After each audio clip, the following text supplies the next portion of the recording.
Magandang hapon mga kabady. Ito po i-release na po natin yung taga Eastern Samar po na pinakustomize po ni Boss Dindo Ortigisa mga kabady. Ito po yung vlog ko po nung isang gabi na dumating na 11 AM po dito, ay 11 PM po ng gabi po. Ito na po yung finished product po natin mga kabady from Eastern Samar po kay Boss Dindo. Happy Stainless Body 304 mga kabady. Eh po, papakita ko po sa inyo. Pasahan po natin sa front cap po mga kabady yung ginawa po natin. Ayan po, yung mga nagpalagay po siya ng mga bulbar po mga kabady. Mga sariling design po namin ng mga bulbar po. Ayan po. Mga full stainless bulbar po mga kabady. Napakalinis po pagkakayari ng mga bulbar. Ayan po.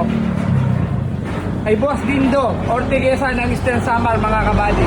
And then nag-upgrade na rin po kami ng Euro 4 grills mga kabady. Ito po. Ang gamit po namin Euro 4 grills po. Upgraded na po yan mga kabady. And then bago na rin po yung mga corner light, bumper light mga kabady. And then yung mga headlight po natin, mga brand new po to na Dipo.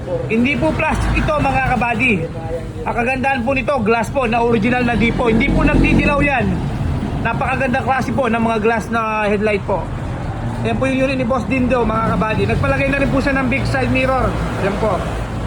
Ito naman po yung sa front cab niya mga kabady. Papakita ko po sa inyo. Nagpalagay na rin po siya ng stereo, left and right mga kabady. Yan po. Yan po yung stereo niya mga kabady. And then yung mga panel gauge po natin, naka-detail po yan. Tignan nyo mga kabady, napakalinis. Parang walang lens po yan. Special po ni Kabady Works po yan. Napakalinis po ng pagkaka-detail po nito mga kabady. Ito po yung body niya mga kabady. Papakita ko po sa inyo. At stainless po to, 304 po. Legit na 304 mga kabady. Tingnan nyo po pagkakagawa po ng pagka-stainless natin mga kabady. Shoutout po pala kay Babandenso po, yung nagbabapping po ng stainless. Napakagaling po magbapping po nito. And then nagpalagay na rin po siya ng mga running board pipe mga kabady. Yan po, sa baba. Mga 304 din po yan mga kabady.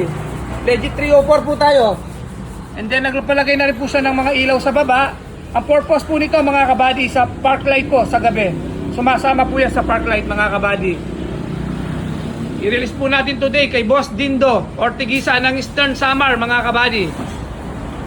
Ipupulaw niya today mga kabady. Pumunta siya dito mga kabady, nag-aeroplano pa po para pick upin yung sasakyan na pinakustomize niya po kay Jun Kembao po. Ayan mga kabady, nagpalagay na rin po siya ng mga top load po. Napakatibay din po ng mga top load nito mga kabady. Touchable po lahat yan. And then nagpalagay na rin po siya ng mga ladder po mga kabady. Yan po. Napakalinis po pagkakayari ng mga stainless natin dito kay Kabady Works po mga kabady. Quality mga kabady ang hanapin natin. And then mga bulbar po. Napakalinis din po yung mga bulbar natin. Ayan mga kabady, silipin nyo po. And then nagpalagay na rin po siya ng muffler tip po. Ayan po mga kabady, stainless din po to. From Eastern Samar pa po to mga kabady, dinayo pa po tayo. Ayan. Nag-online banking lang po ng down payment and then after releasing po, doon po yung full payment. Tinulungan ko na rin po sila ng bumili ng mga gamit po. Ayan. Sila po ay may metal casket po mga kabady. Ayan. Mga gamit po yan, iuwi ng probinsya po sa Samar po. Yan po yung mga karga nila mga kabady. Tinulungan ko po lang bumili sa May Sapa, Santo Niño. And then nagpalagay na rin po sila ng mga grill sa bintana, 4 po. Every window each po, 4 na grills po yan mga kabady. Stainless po yung ceiling handle natin mga kabady. Yan po, may doom light po yan. And then yung upuan po nito mga kabady, 4 po yan. Touchable po lahat ng mga upuan nito mga kabady. Yan po yung kagandahan ng sa atin. Yan po yung unit ni Boss Dindo Ortigisa mga kabady. Napakalinis po, napaka-quality pagkakayari ng mga unit ng Kabady Works po. Ayan po yung unit ni Boss Dindo. Nandito po sa interviewin po natin kung ano yung masasabi niya po sa unit niyang pinagawa po kay Kabady Works po or Jun Kembao po. Para marinig ng mga viewers natin, hindi ito puro edit lamang. Mas maganda yung nagagaling sa puso ng mga customer natin. Ayan po yung boss amo natin. Boss Dindo, magandang hapon po. Dito sa Kabady Works po. Nag-plano pa ko kayo going Pampanga po.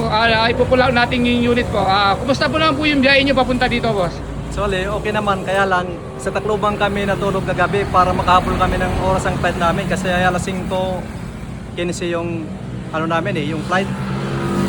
Saka, buti naman i-guide mo kami dito kung paano makarating through ano lang, through commute. Kasi di rin ako kabisado sa Manila. Saka itong ano ko, itong litre ko, so nakita ko lang sa mga vlog mo, Opo. yung mga gawa mo. Kaya parang nainganyo ako na magpagawa sa iyo despite na mayroon akong bagong FX Tamaraw. Pinagawa ko pa rin to kasi parang nasihan ako sa mga vlog mo, nakita ko yung pagkakagawa mo na medyo okay, walang kapantay talaga, overwhelmed talaga ako dito kasi hindi ko inaakala na ganito kaganda yung kalalabasan ng Eltreco. Kasi ito, 2010 model, parang butas-butas yung flooring nito. Para maging ayos ang ano, kaya ko dinala dito kasi gusto ko talaga magkaroon ng mga ginagawa mo na stainless. Ito, siguro baka matagalan to bago mo ma-repair kasi inayos mong pagkagawa eh. Ayun mga kabady. Oo. Yung flooring to, paano to malalata for stainless? Ngayon parang gusto ko pa mapagawa ng iba eh. Boss, kumusta naman sa mga kakilala mo? Marirekomenda mo ba yung gawa ng Kabady Works po? Sabihin nyo sa mga viewers natin para lang po, yung Oo. gawa po namin dito. Kung sino man yung gusto magpagawa dito ng ano, L3, kung gusto bumili ng bago, siguro mai-recommend ko to yung second hand na lang na ganitong body. Walang kaba na malalata na yun. Kahit gawin mo sa ano, sa pangisda. Okay to.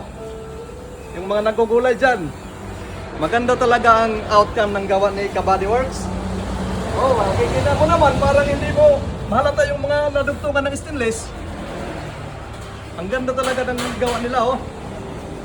Boss, sulit naman po ba yung pagbiyahe nyo dito from Eastern Samar to Pampanga po? Nung nakita nyo yung sasakay nyo dito kay Kabady Works po. Sobrang solid. Parang ang pagod namin na napawi. Ayun mga kabady, narinig nyo po si Boss Dindo po. Ito pong mga video po namin, wala pong mga edit to or mga scripted po. Gusto ko boss baka uwi kagad para makita to ni Mrs. At saka yung mga kaibigan ko na gusto rin magpagawa dito. Kasi nakwento ko to sa kanila. Ngayon, may papakita ko na yung actual na outcome. Siguro baka mag-ano rin sila dito, mag-inquire. I-recommend kita boss, super solid. Boss, maraming salamat po sa tiwala nyo po sa akin. Okay po. Yun po mga kabady, yun po yung sinasabi ng boss natin na si Boss Dindi po ng Eastern Samar po mga kabady. Ito po Solid hindi na, mga boss. edit po. Solid na boss, mura pa. Solid daw yung mga gawa ng Kabady Works po. Sa mga gusto magpagawa po ng mga L300 or magpa-customize po, ito po yung pinalocation namin mga kabady. Dito po sa may Balangkas, Santo Tomas, Pampanga po, tapat po kami ng refill mga kabady. Mas maganda po, kapag order kayo ng mga unit or magpapagawa kayo ng mga body, mas maganda po, direct message na lang po kayo sa mga may-ari po. Mas maganda po, bibigyan ko po kayo ng quality at trabaho po mga kabady. Kamukha po nito kay Boss Dindo ng Eastern Samar. Hindi po kayo mabibigo sa mga service po namin dito kay Kabady Works po.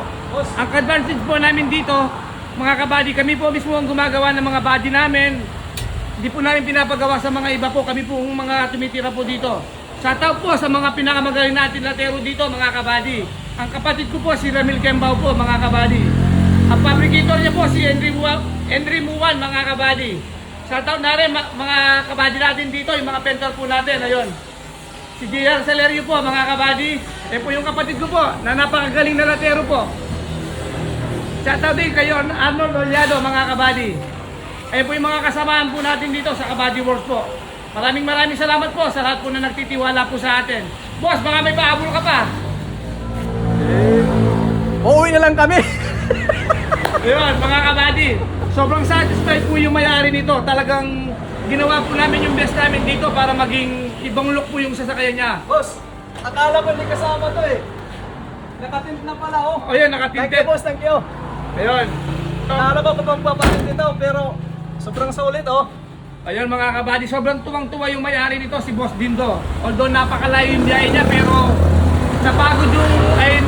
nabawas yung pagod niya dito nung nakita yung unit niya, pinakustomize niya. Maraming salamat po, Boss Dindo. Thank you, Sa Boss inyong tiwala niyo po sa amin. Maraming salamat po. Good afternoon po. Okay, God bless okay. everyone.